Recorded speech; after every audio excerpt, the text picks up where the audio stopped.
আমার বুকের মানুষ কি ঢাকায় নিল রে, ওরে সোনা আমার কি করে হারাই পেলাম, আমার সোনার মানিকি আমার দর্শক কাছে স্বাগতম তুমি জানাচ্ছি আনি দাও আপনার রে। চিন্তা ফেসবুক পেজে। দর্শক আপনারা জানেন যে বিভিন্ন জায়গায় বিভিন্ন ঘটনা কিন্তু প্রতিদিন ঘটে থাকে। আজকে আপনাদেরকে ব্যতিক্রম ধরনের একটি ঘটনা দেখাতে এসেছি। মাদক কতটা ভয়ঙ্কর হয়ে গেছে, বিশেষ করে মাগুরা জেলায় মাদকের কিন্তু ছড়াছড়ি চলছে। তারই একটি উদাহরণ গতকাল রাতে এই গজদুর্বা গ্রামেই মাদক সেবন করার সময় বন্ধুর হাতে বন্ধু খুন হয়েছে। দর্শক আমরা সেই স্পটটিতে এসেছি।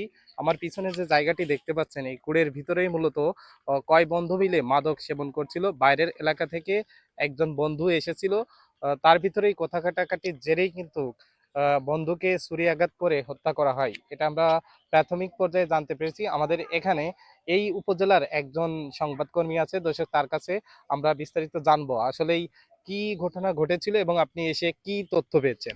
আমরা যখন এখানে আসলাম এসে দেখলাম যে এখানে তার ফ্যামিলির লোকজন সবাই কান্নাকাটি করছে। তো আমরা ঘটনা আস্তে আস্তে জানার চেষ্টা করলাম আসলে কি ঘটেছে। তো আমরা জানতে পারলাম যে বন্ধুকে মোবাইল ফোনের মাধ্যমে কল দিয়ে এখানে ডেকে এনেই তারা মাদক সেবন করছিল। এই মাদক সেবন আসলে মাদকটা এমনভাবেই তারা আগে থেকেই নিয়মিত এখানে মাদক সেবন করে এবং মাদক সেবন করার কারণে কিন্তু মাদক সেবন করলে তাদের যে সেন্স কিন্তু আসলে পুরোপুরি থাকে না। আসলে কে বন্ধু আর কে আপনজন এইভাবে আসলে আপনারা দেখেছেন যে আমি মাদক নিয়ে কিন্তু একটি প্যাকেজ নিউজ জি। করেছি, যা ইতিমধ্যে ভাইরাল হয়েছে।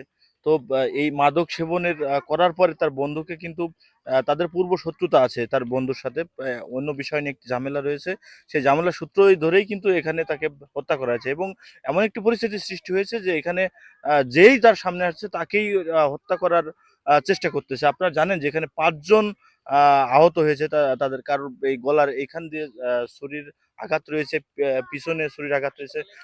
অলরেডি ৫ জন হাসপাতালে আছে। এখানে ২ জন তাদের হালকা একটু ছুরির আঘাত লাগছে। ২ জনে কিন্তু এখানে আপনারা কথা বললেন তাদের সাথে, তারা এখানে রয়েছে। মানে এতটা ভয়াবহ হয়ে উঠেছে মাদক এই মাগুরার শালিখা উপজেলায়, যার কারণেই কিন্তু এই ধরনের হত্যার মতো জঘন্য ঘটনা ঘটতেছে।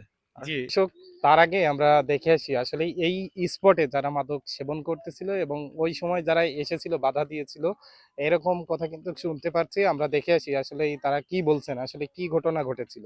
তো এসব চলুন ঘটনা তাহলে আমরা ঘটছে দেখে আসি। মানে লোকে ওরা মোটর সাইকেলে ২ জন আইছে। হ্যাঁ, আসার পর আমাদের গ্রামে ২ জন আছে, ওরা মানে নেশা পানি করতেছে, ওই গাঙ্গুলি কুড়ি আছে। পরে আমরা ৭-৮ জন মানে আমরা এক চাংড়া যারা বেড়াই দোকানে বসে রয়েছি। বসে তারপর আমরা আবার হুক করে গেছি গাঙ্গুলির দিক। গাঙ্গুলির দিক গেলে এবারটা দেখি ওই কুড়ির মধ্যে আলো আলো থাকলে এবারটা করছে কি, তোমার লোকে কারা এই কুড়ি কারা, এই কুড়ি কারা, এবারটা করছে আমরা। এবারটা গ্রামের ছিল, ভাইস্তে হয় সম্পর্কে, ভাই হয় এই ২ জন। ওরা করছে আমরা কে আইছে যা, এটা করছে কে আসতেছে, ওই যে আহত মানে মারিছে যে সে মানে লোকে করছে কি আইছে, না গেলে কি আইছে, আমরা হেনেই খাবো, মানে নেশা পানি করতেছে, করছে আমরা হেনেই খাবো। এবার আমার এক চাচতো ভাই, ও মানে রেগে গেছে কি আমাদের গ্রামে এসে আমাদের ঝাড়ি দিচ্ছে, ও মানে কলার ধরেছে। কলার ধরার পর শুরু হয়ে গেছে মারামারি। এবারটা ওই ভাইয়ের লোকে পেটে চাকু মারিছে, বুড়ি বেড়ে গেছে, তাও আমরা ঠিক পাচ্ছি না। আর এক ভাই স্বাস্থ্য ভাই লোকে লাবিব তার নাম, তারও ওই রকমের হয়েছে, চাকু ছুরি মারিছে, তারও একই অবস্থা। এবারটা পরেও তাও টের পাইনি, এবারটা ছুরি বাইরে হয়ে যখন ওই লোকে রাম হয়েছে, বললে আমার এই গলার নিচে দিয়ে গেছে, এই যে এই জায়গান গেছে। এবারটা আমি বসে পড়েছি, বসে পড়ে ঘুরে ঘুরে মানে ওগা ধরতে গেছে, ধরতে গেলে আমার এই যে জ্যাকেটে জায়গান চাকু মারিছে, জ্যাকেটে চাকু মারিছে, চাকু মারলে পরে লোকে যে মারা গেছে নিয়ে বাঁচতে হয় এর মানে আসার পথে, মানে উঠেছিল আসার পথে ও দাঁড়াইছিল, দাঁড়াই থাকলে ওর মারিছে। এর মারছে ওই যে লিটন মুসল্লির ছেলের বাড়ি বলে ইসি বলাই লাগস। এখানে নেশা করতে আসতো গ্রামে কাজের সাথে কে ছিল? এর সাথে গ্রামে ছিল এই যে নয়ন ছিল, তারপর ছিল ওই লোকে সাব্বিরের আব্বার নাম ওই লোকে গিয়াস মোল্লা। ওই কি প্রতিনিয়তই ওখানে নেশা করতেন? এটা জানি না, কিন্তু যে ওগার সাথে এরা ছিল। রাজীব ভাই, আপনার কাছে আর একটা প্রশ্ন, প্রশাসনের নজরদারি কেমন দেখছেন শালিকা উপজেলাতে মাদক দ্রব্য রোধে? 5ই আগস্টের পরে মাদক দ্রব্যের প্রতি প্রশাসনের তেমন কোনো ভূমিকা নেই বললেই চলে। আপনারা দেখেছেন যে মাদক নিয়ে কিন্তু আমি যে একটি প্যাকেজ নিউজ করেছি, প্যাকেজ নিউজে কিন্তু বিস্তারিত তথ্য দেওয়া আছে যে শালিকার কিভাবে মাদক ঢোকে, তার মাদক ব্যবসায়ীরা কিন্তু বলছে যে মাদকের কিন্তু এই যে যে এলাকায় দাঁড়িয়ে আছি এই সাইড দিয়ে কিন্তু আপনার ঝিনেদা, এই সাইডে ঝিনেদা, আবার একটু আগে গেলে কিন্তু বাগারপাড়া অর্থাৎ যশোর।